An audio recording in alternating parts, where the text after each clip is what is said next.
So I just put up another video that is the feet and a little bit the ankles, but talked about how that moves up the leg. And this one's going to be all about the knees, but you know, again, it can move down into the platforms below and the platforms above the work that we're about to do. So focus is on the knees, but depending on what's happening in your hips and your ankles, this may be a very helpful tool. You'll need a chair for this one.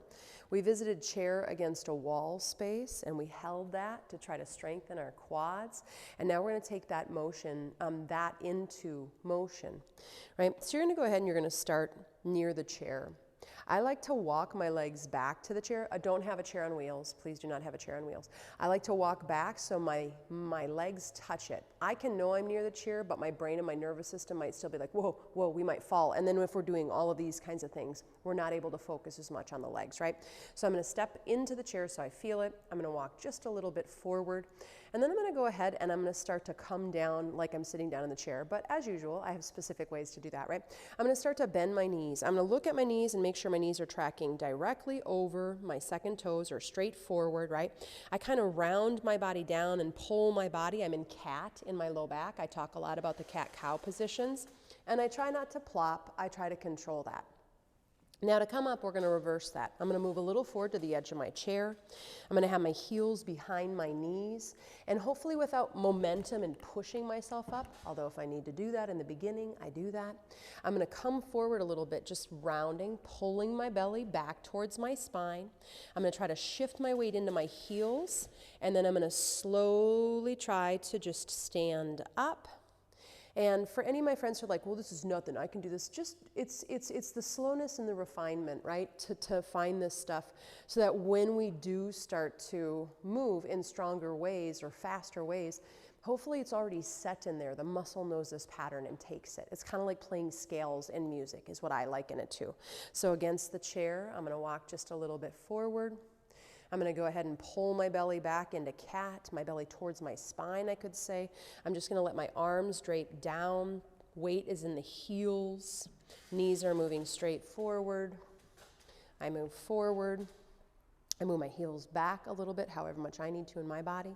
I pull my belly back towards my spine to get my control of my core. I move into an imaginary block, add that piece in without the knees actually moving in. The knees are still tracking directly forward the whole dang time. If you need to move back so your brain knows. And we're going to do this 2 more times, pulling that belly back, really trying to round that low back so you can control that all the way down. Are your shoulders tense? Is your jaw tense, right? Moving a little forward, heels back. My heels don't have to start on the ground, but I do want to try to get them down there at some point in time. And if your heels can't reach down, you have really tight Achilles tendon potentially, and you might want to work on getting a little bit of length in the ankles, right? How do I do that? If you have that question, let me know, and I'll make another video at another point in time. Let the knees move straight forward. Try to keep the heels down, rounding in, pulling the belly in, walking a little forward with the buttocks, heels back. And again, I don't just rock forward. I'm trying to pull the belly back. I'm trying to do a nice slow and controlled raise. And by the way, if you can start to get this down now, depending, all of us are different ages, right? But this stuff is going to be some of your most useful tools as you and your body start to age, and it becomes more difficult to get out of a chair or a bed, right? This comes straight from Feldenkrais, by the way.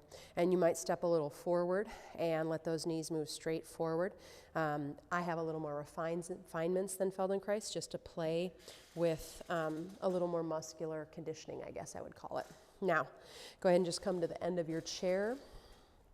Sit up nice and tall. Close the eyes.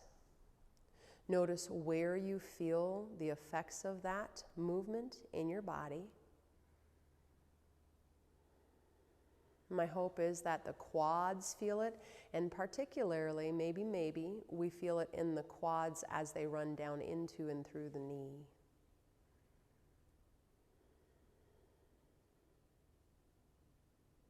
Bring those hands together in front of the chest. Inhale.